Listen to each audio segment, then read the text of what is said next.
Perkenalkan,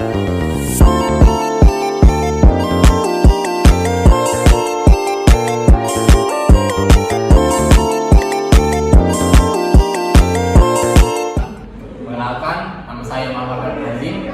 Nama saya Muhammad Ilham Agus Pratama. Nama saya Fadil Putra Sigatama. Nama saya Fadilah Fatih Risi. Nama saya Muhammad Arif Hazal Roman. Dan berikut ini adalah penjelasan tentang karya ilmiah yang kami buat. Di sini saya akan membawakan penjelasan tentang abstrak yang telah kami buat pada karya tulis ilmiah tersebut. Perencanaan gedung tahan gempa di Indonesia ini sangatlah penting, dikarenakan wilayah Indonesia ini merupakan sebagian besar wilayah di Indonesia ini adalah wilayah sangat rawan terjadinya gempa. Oleh sebab itu, dilakukanlah studi di beberapa bangunan beton betulang di daerah Maluku Utara untuk menetapkan sistem struktur yang khusus. Perilaku seismiknya dievaluasi memakai evaluasi kinerja yang memanfaatkan pusat analisis. Pusat analisis ialah analisa statik non-linear, perilaku, ketentuan, struktur, lalu gempa. Sedangkan titik kinerja merupakan besarnya pemindahan maksimum suatu saat gempa terjadi. Jika hasil pemodelan menunjukkan bahwa konsep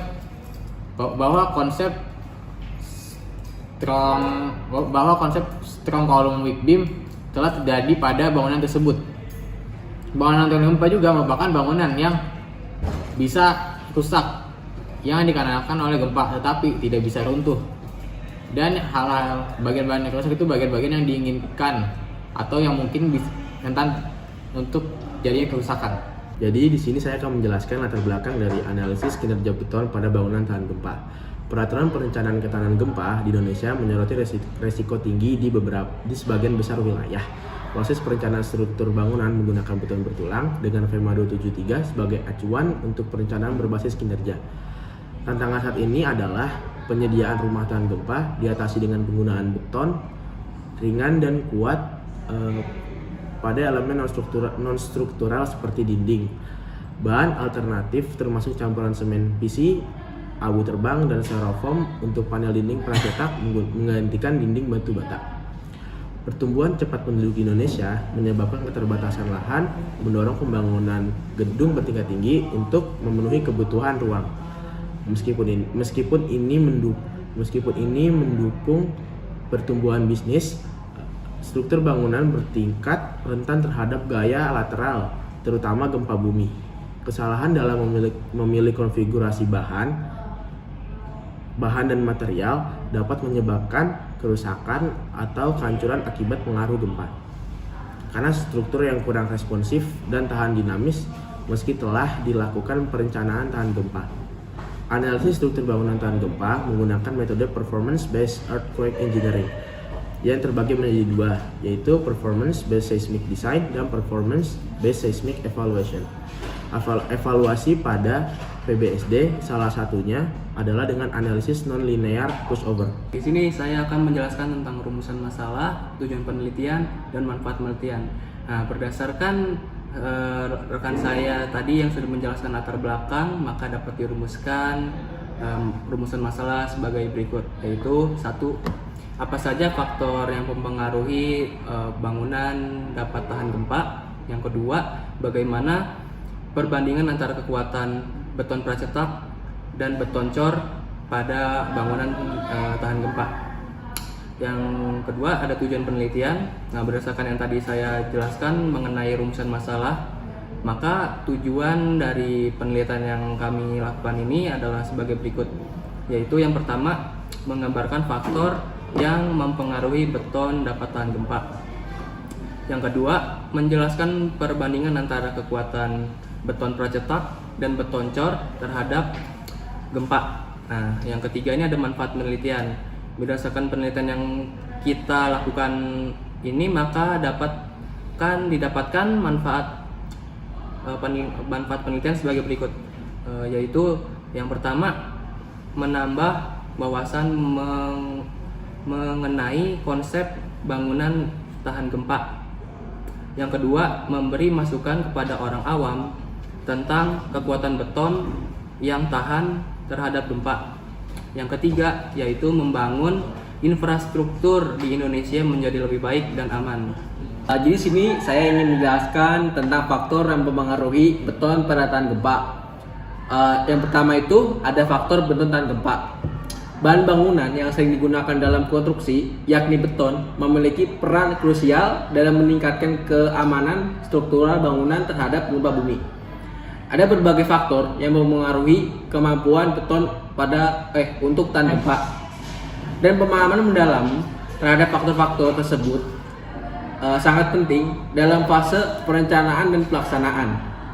Konstruksi bangunan yang tahan gempa, dalam pembahasan ini kita akan menjelajahi sejumlah faktor utama yang memiliki dampak signifikan terhadap kekuatan dan ketahanan gempa beton.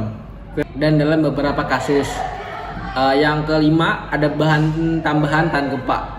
Penamaan komponen pada beton tahan gempa ini merujuk pada pemanfaatan substansi atau material tambahan yang dimasukkan ke dalam komposisi beton guna meningkatkan performa strukturalnya selama gempa.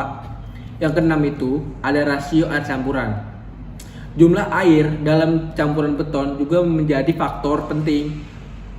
Ini kenapa?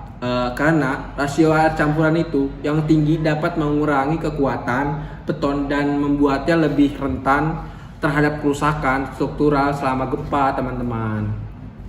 Di sini saya akan menjelaskan perbandingan antara kekuatan beton pracetak dan beton cor terhadap gempa.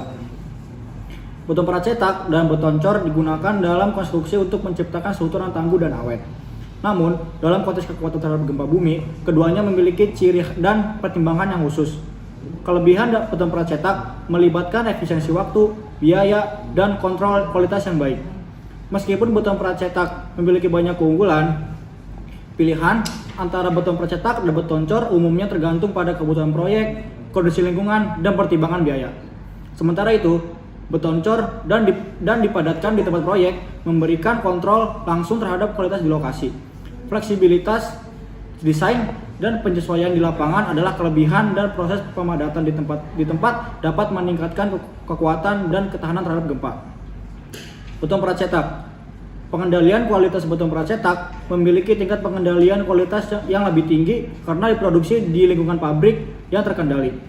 Proses ini memungkinkan perhitungan struktural yang lebih tepat dan distribusi yang seragam. Beton cor. Beton cor memberikan fleksibilitas yang lebih besar untuk penyesuaian langsung di lapangan.